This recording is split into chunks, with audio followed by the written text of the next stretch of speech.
अब आइए अगला टॉपिक का नाम है निगेटिव एनसीआई।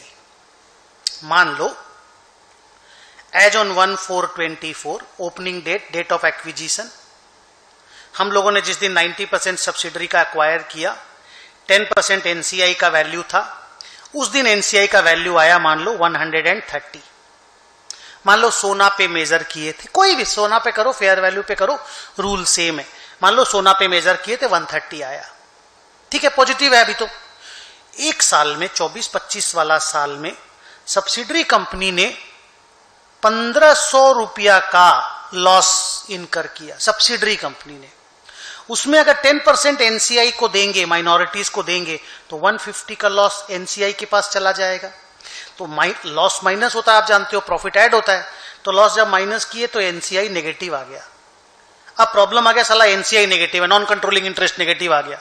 तो कोई घबराने का बात नहीं है, एनसीआई को ब्रैकेट में लिख देंगे। इंड एस बोलता है कि if the share of loss of minorities exceeds the opening balance of NCI and the NCI becomes negative, no problem, we have to show it in the bracket in the balance sheet।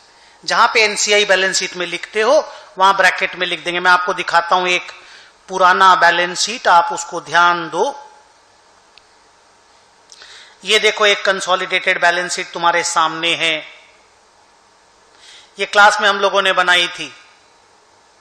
यहां पे ये non controlling interest है 75, दिखाई दे रहा है। अगर ये negative हो जाएगा -75, तो -75 लिख दो, कोई घबराने का बात नहीं है, because Ind accounting standards allow NCI to be negative.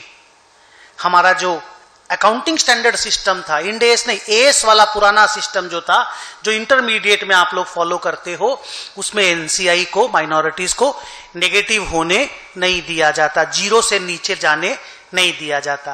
पर इंड एस में बोलता है if NCI is negative, no problem, show it in the bracket and आराम से आगे बढ़ो।